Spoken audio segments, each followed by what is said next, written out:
Ciao ragazzi, benvenuti in questo nuovo video. Il sondaggio che ho fatto qualche giorno fa, di cui vi ho parlato anche qualche video fa, o forse il video della settimana scorsa, diceva che quelli che sono i video che vi interessano di più sono quelli sull'HTML e CSS. Quindi ho deciso giustamente di partire direttamente da quelli con delle piccole pillole di HTML e CSS. Mi capita spesso di andare in giro cercando ovviamente ispirazione o a vedere cosa fanno quelli fighi, se ci sono dei layout che mi tripano, eccetera, eccetera. Siccome sapete che ho una passione per la dark mode ultimamente, sono incappato in questo sito che ha attirato la mia attenzione perché si chiama come me.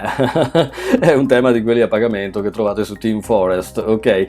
E allora, ovviamente tra le varie ispirazioni ho visto questa sezione qua, che tra l'altro ho fatto anche nel mio di sito, ok? Anche se l'ho fatto in maniera leggermente diversa. Quindi ho pensato di riprodurla per farvi vedere come possiamo creare questa situazione con il testo dietro e il testo sopra, ok? Il testo grande di sfondo. Ma prima di iniziare ragazzi, iscrivetevi al canale. Il 60% di voi che guarda i miei video non è iscritto. Questo per voi ovviamente non cambia niente, ma l'iscrizione è veramente una cosa molto importante per me perché mi aiuta a far crescere il canale e a permettere di creare tanti altri nuovi video. Altrimenti ovviamente se il canale non cresce mai non ha senso che io continui a fare video, giustamente, se non per il fatto che mi diverte farli. Ci vediamo dopo la sigla!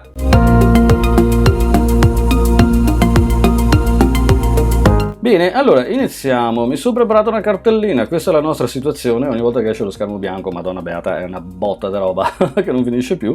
Allora, cartellina, strutturalmente siamo pronti, quindi abbiamo fatto una index HTML dove andiamo a lanciare la struttura che compone tutte le pagine HTML di un sito web, una cartella CSS foglio di stile, nel foglio di stile box sizing border box, margin 0, padding 0, standard per azzerare il box model, font family, sto usando quello del Mac, ok? Qui poi andiamo ad applicare il colore di sfondo, un contenitore a 1160 pixel, margin 0 auto, uno spacer per creare un po' di spaziatura, ovviamente, due piccoli breakpoint. Qui andremo a gestire, da qui in giù, 1200 in giù, andiamo a gestire le dimensioni del contenitore e qui invece andremo a risettare le dimensioni dei testi, soprattutto quello dietro che ovviamente ha una certa per la dimensione che ha sfora. Ok, andiamo. Allora, prima opzione, andiamo a creare l'HTML, facciamo un div che chiameremo punto content, quindi facciamo un contenitore e gli mettiamo lo spacer per creargli un po' di spaziatura. All'interno di questo andiamo a creare un div che chiameremo flex.relative, chiamiamolo. Ok, perché flex? Perché grazie a flex possiamo risolvere molto velocemente le dinamiche di posizionamento di quegli oggetti, anche di quelli che andremo a mettere sopra e di quelli che andiamo a mettere sotto. Qui facciamo un H2 che chiameremo fanculo, H2 che chiameremo testimonial, come dalla figura che avevamo fatto. E poi facciamo il P con scritto, cosa c'era scritto? Client speak, mi sembra, sì, speak, ok. E se andiamo a vedere da quest'altra parte, a parte che qui ovviamente già abbiamo la nostra strutturina con il padding, il contenitore eccetera, se andiamo a vedere di qua vedete che c'è anche questa barrettina verde sotto. Allora ci sono molti modi di andare a fare quella barrettina. Io normalmente l'avrei fatta con una pseudo elemento after, ok? Però in realtà ho visto ispezionando il codice che invece loro l'hanno fatta con uno span, quindi andiamo a mettercelo, facciamo uno span.line. Tanto comunque è solo un altro metodo per fare una lineetta, voglio dire, non cambia assolutamente niente.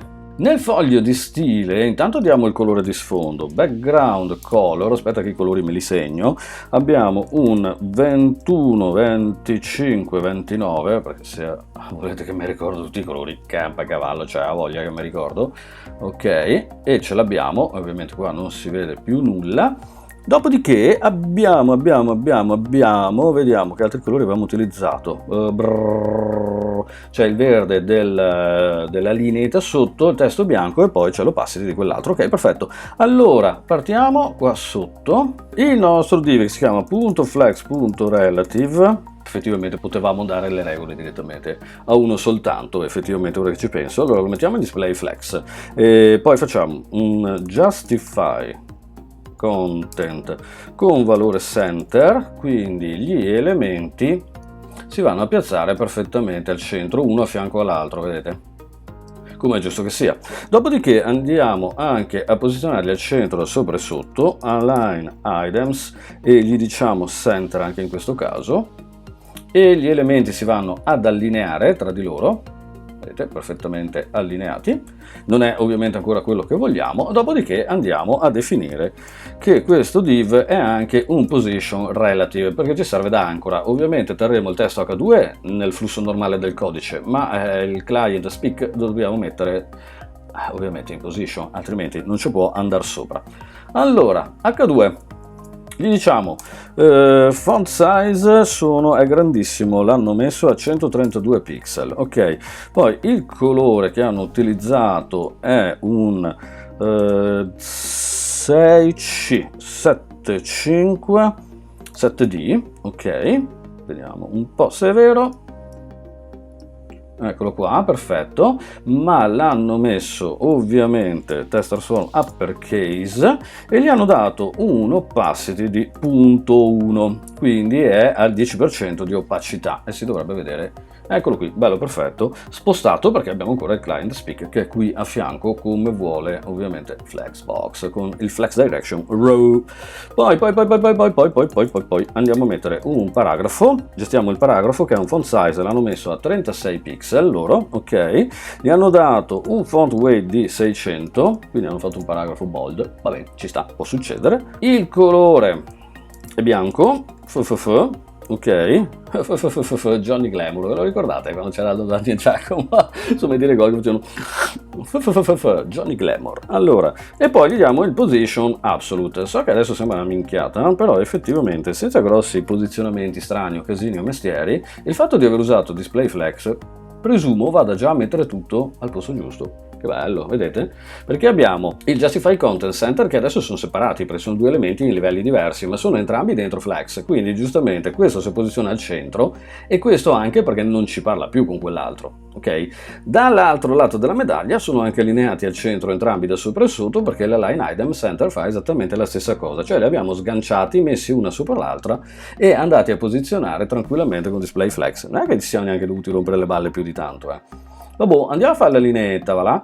Allora, la lineetta è il punto line che è uno span, lo span è un marcatore in linea, giustamente, quindi lo trasformiamo in un marcatore di blocco, a volte scrivo più veloce dei suggerimenti, l'hanno fatto largo 80 pixel, sì, ok, ha un bordo di 2 pixel solid di colore, aspetta un attimo, cos'è il colore? 20C997, sì, e poi lo andiamo a staccare un attimo, quindi gli diamo un margine di 5 pixel da sopra, auto destra-sinistra, così lo piazziamo al centro perché giustamente è un marcatore di blocco, quindi questo è il metodo migliore, 0 da sopra e sotto perché sennò sballina, e dovremo avere anche la lineetta, guarda che ben, ah no? Che bello, questa cosa qua mi piace sempre queste cazzate qua, adoro. Allora, molto bene, oh no Dio santo, ho detto adoro come i bimbi minchia, tagliate sta parte qua ragazzi senza che la taglio io. Molto bene, allora cosa dobbiamo fare adesso? Dobbiamo fare il responsive. Per andare a fare il responsive dobbiamo modificare 2 o 3 robe, perché se faccio così, dov'è? Piglialo. Se faccio così, ovviamente vedete che a un certo punto bibu, barra di scorrimento, per ovvi motivi, perché il testo dietro è troppo grande. Bibu. Allora, quindi facciamo 2 operazioni super semplicissimissime. Andiamo qua giù e andiamo in primis a diminuire un po' l'H2 quando andiamo sotto i 1200. È 132, lo portiamo a 82, quindi facciamo proprio lo stacchino, ok? E per lo stesso motivo andrei a fare la stessa operazione qua sotto per cercare di farlo rientrare il più possibile. Ok, quindi facciamo qua font size, qui lo facciamo a 63 pixel. Ok, sto copiando spudoratamente quelle che sono le dinamiche originarie, cioè, quindi allora facendo così dovremmo poter vedere che, vedete, stacca e poi stacca ancora.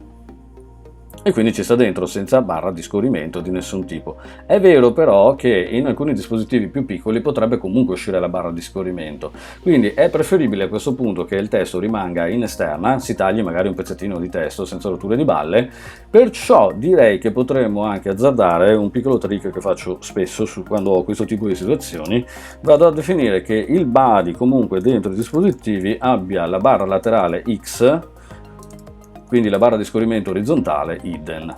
In questo modo non apparirà anche se sfora, e quindi comunque il contenuto viene tagliato ma non c'è la possibilità di scorrimento. Ok, basta, mi sembra che è tutto, abbiamo fatto bene, è tutto corretto, non è saltato in aria niente. Casistica molto molto carina ovviamente da implementare nei vostri siti web. Fatemi sapere nei commenti se questo video vi è piaciuto. Io vi saluto, vi ringrazio e noi ci vediamo alla prossima. Come sempre, see you next time guys, ciao!